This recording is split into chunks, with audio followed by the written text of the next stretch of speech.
Marwar bulletin देखने वाले सभी दर्शकों को चंद्रमोहन कल्ला का नमस्कार, राम राम न खमा गणिसा। आज मेरी पोशाक देख कर के आप सोच रहे होंगे कि आज मैंने ऊनी कपड़े बहुत ज़्यादा पहन लिए। कारण स्पष्ट है, जोधपुर का तापमान लगातार गिर रहा है। कड़ाके की ठंड जोधपुर में है। सुबह और शाम यहाँ पर तापमान 12 डिग्री तक पहुँच जाता है। ठंडी हवाएं चल रही है।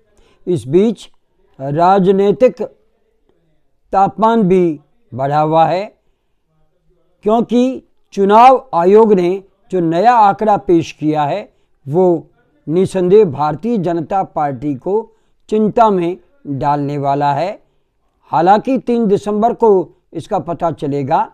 हम आपको बता दें कि पहले जिस तरह से चुनाव आयोग ने बताया था कि गत विधानसभा चुनाव में 74.25% मतदान हुआ था और इस बार मतदान बढ़ चुका है, जो कि 75.95% के करीब हुआ है। यानी करीब 4% मतदान बढ़ गया।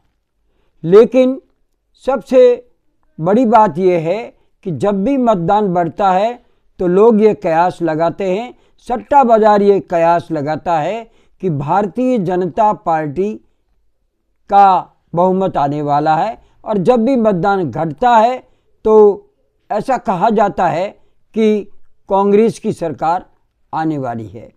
अब हम आपको ये बता दें कि इस बार राजस्थान में SC ST, मुस्लिम और आदिवासी क्षेत्रों में मतदान बढ़ा है।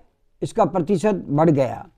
ये 34 सीटें SC ST दलित सीटें हैं और 25 सीटें SC वर्ग की है। शेड्यूल्ड ट्राइब सीटों पर दोनों ने अपने प्रत्याशी, जनरल प्रत्याशी उतार दिए थे। 9% मुसलमान 40 सीटों पर असर डालते हैं, ऐसा कयास है विश्लेषकों का। आमतौर पर ये सब मिलाकर के 100 सीटें हो गई। कुछ दलित आबादी वाली 15 सीटों पर जो कि रिजर्व नहीं थी, तो जनरल कैंडिडेट भी उतारे गए और वे भी करीब 15 सीटें थी। तो इस तरह से कुल लबोलब 110 से 115 सीटें जो थी वो SC ST और दलित, मुस्लिम और आदिवासियों की सीटें थी। यहाँ पर मतदान बढ़ा है। ये बताया जा रहा है कि यहाँ पर 5% तक मतदान बढ़ गया है। इन 110 सीटों पर 80% से अधिक मतदान हुआ है। दरअसल SC ST मुसलमान वर्ग बीजेपी या कांग्रेस किसको वोट देता है?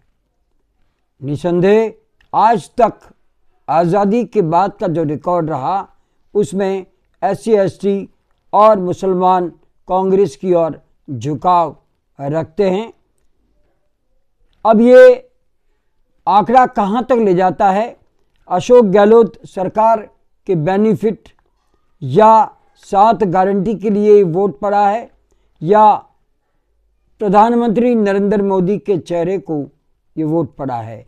ये तबका है गरीब और सबसे ज़्यादा गरीब तबका। लेकिन भारतीय जनता पार्टी का गरीब तबका मतदाता है ही नहीं।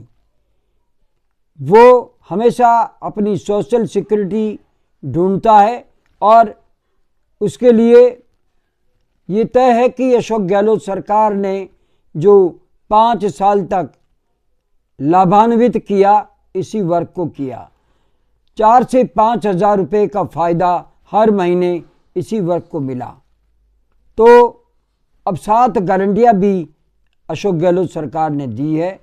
तो निसंदेह ऐसा कयास लगाया जा रहा है कि ये वोट कांग्रेस के लिए ही पड़ा होगा। ये हम नहीं कहते, राजस्थान के विश्लेषक कह रहे हैं।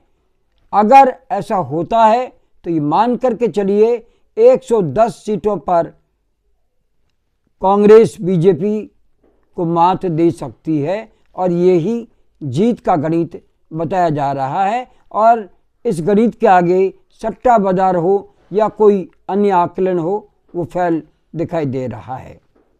अब हम बात करते हैं कि प्रदेश कांग्रेस अध्यक्ष गोविंद सिंह डोटासरा हो, चाहे मुख्यमंत्री अशोक गहलोत हो, चाहे वसुंधरा राजे हो, इन सभी ने अपने अपने बागी उम्मीदवारों से संपर्क साधना शुरू कर दिया है। आखिर ये निर्दलीय बागियों के संपर्क में क्यों आ रहे हैं, ये भी देखने की बात है। तो ये भी तय है कि इस बार सत्ता की चाबी बागियों के हाथ में होगी, रालोपा के हाथ में होगी या बसपा के हाथ में होगी। 3 दिसंबर को इसका पता चल जाएगा। आपको बता दें कि तेलंगाना में चुनाव प्रचार समाप्त हो चुका है। राजस्थान के सभी 5 राज्यों में चुनाव प्रचार समाप्त हो गया है।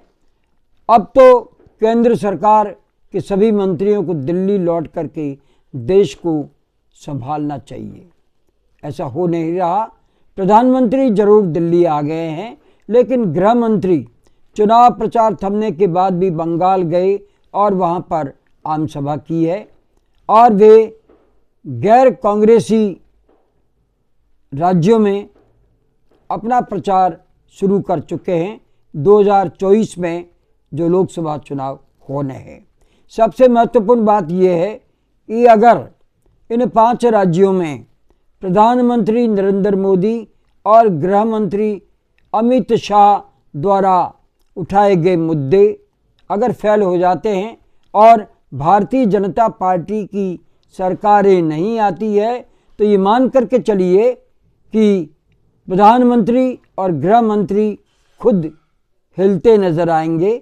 बगावत भारतीय जनता पार्टी में हो सकती है, क्योंकि अभी तक 10 साल तक इन लोगों ने, इन दोनों नेताओं ने पार्टी को अपने हिसाब से चलाया, देश को अपने हिसाब से चलाया। आज बस इतना ही। अगला समाचार बुलेटिन लेकर फिर हाजिर होंगे।